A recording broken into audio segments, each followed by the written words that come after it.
A guy shows up to join a band. Can you play guitar? Nope. Drums? Missed that one too. Can you sing? Nah.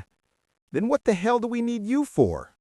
Guys, I'm just insanely good at being friends. Sooner or later, any sharp product manager starts loading their team up with metrics. In one product team, that's exactly what happened. The PM rolled out a ton of indicators, quickly identified the main slacker, let's call him John, and was already putting together the dismissal paperwork. But during this fun investigation, something unexpected came to light. The team's super high overall results weren't thanks to the PM's brilliant process at all. Surprise. It was all because of this very ineffective John. Because he turned out to be the classic glue person. That guy, or girl, around whom the team naturally gathers to chat, who knows how to cheer people up, diffuse tension, relieve stress, and generally get everyone charged up for productive work. At the same time, in pure performance metrics, he could easily rank among the worst. The juiciest stories in IT usually come from epic fails. That's why the after-party after a conference is often way more interesting than the conference itself. No one gets on stage and details exactly how they screwed everything up, company reputation and all that. But over beer or coffee, the real detailed tales start pouring out. This story was shared in a relaxed setting by clients who've been working closely with them for a long time.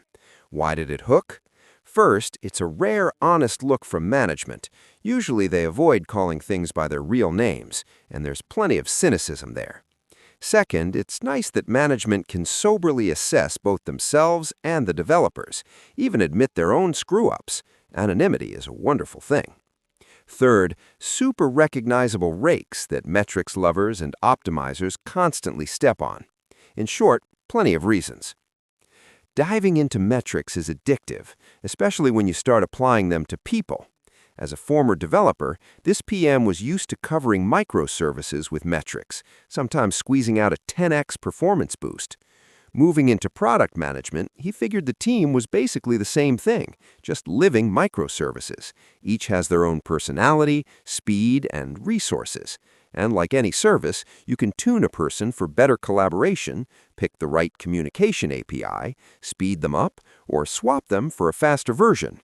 Cynical? Absolutely, but it gives a clear-eyed view. And the team was indeed showing great numbers, meaning the approach worked.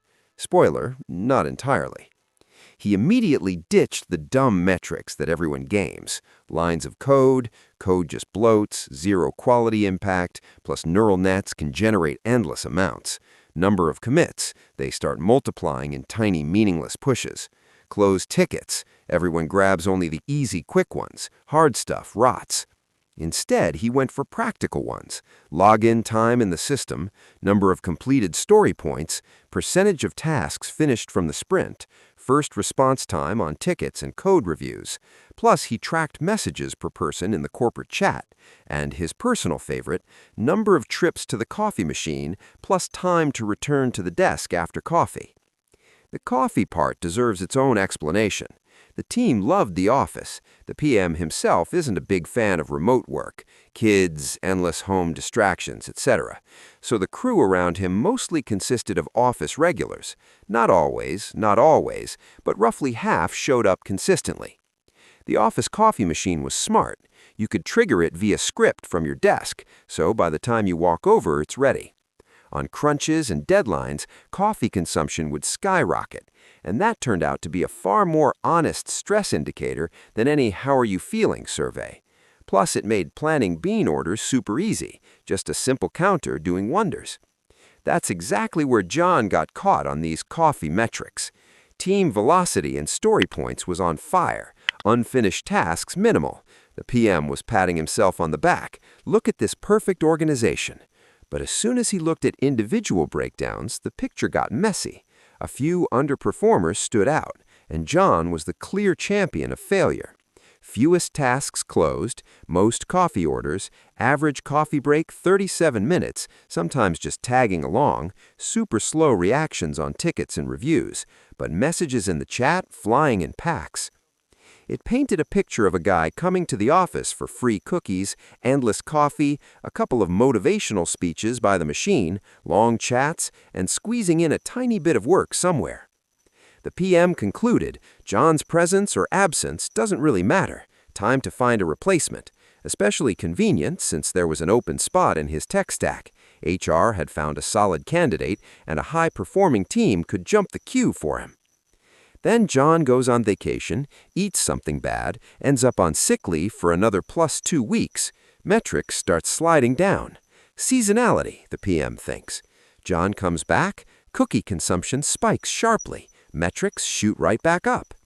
The PM checked last year's data. Every time John disappeared for more than a week, the same dips. His technical skills were mediocre, personality annoying, classic freeloader maximizing company perks. But the numbers didn't lie.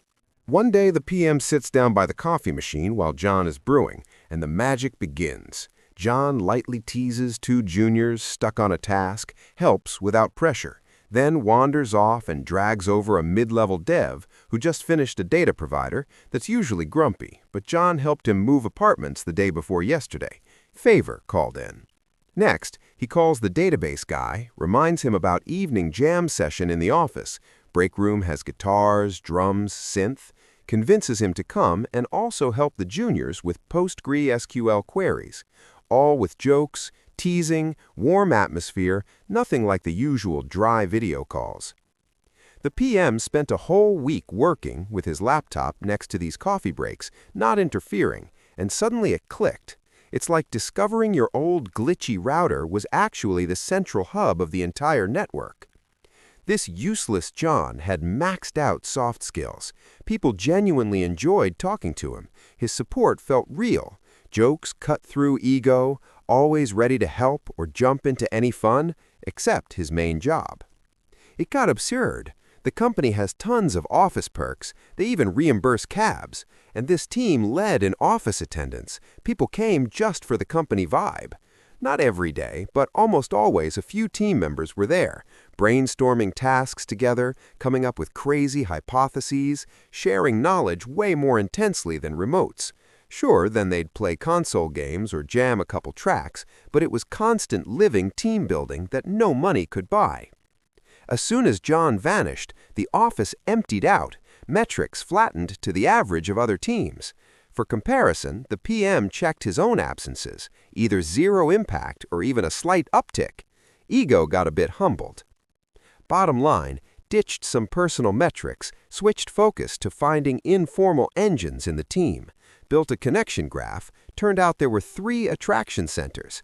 For most tasks, interaction between any 2 centers was enough, and things solved themselves almost magically. And John was like a gravitational field, pulling everyone in and accelerating it, with a black hole right in the coffee machine zone, naturally. Main rule, don't interfere, don't mess with it. But as soon as the PM shared the discovery with leadership, John was almost poached to save another team drowning in conflicts. The PM realized the magic only works while John himself believes he's cleverly gaming the system. Turn being glue into his official duty, he'd start slacking on that too. Had to fight to keep him. Later, lots of chats about metrics with other PMs and team leads. One smirked and showed a repo full of tracking bypass software, from basic mouse jiggling to advanced tricks. The PM disabled a couple more metrics, and one lead dropped the line. Sometimes one decent SQL query is worth more than an entire manager. Harsh, but spot on. What remained in the end? The team is always worth more than any single person. Obvious, but easy to slip into witch hunts. If the team can carry 1 or 2 extra people, and those people make it better, they aren't extra. We don't skimp on offices, coffee, and cookies, so why skimp on tolerance for quirky people? No, it's still too early to bring in entertainers and blackjack to the office. Direct metrics work great on code and hardware. With people, they almost always fail. People find out about metrics, get offended, start bypassing them on principle. If someone delivers their tasks and isn't toxic, in theory that's enough. But everyone needs to grow. Even ancient legacy code gets refactored, with people even more so, but very carefully. Strong team relationships are top value, more precious than deadlines, though you can't ditch deadlines either. This story isn't about hire a John like that and success is guaranteed. No, a real glue person is usually at least average on hard skills too, otherwise others get demotivated. Completely useless technically and the team falls apart fast. Have you had such shadow heroes? People who look weak on paper, but without them everything collapses? And while we're at it, what are the dumbest metrics you've seen or brilliantly gamed?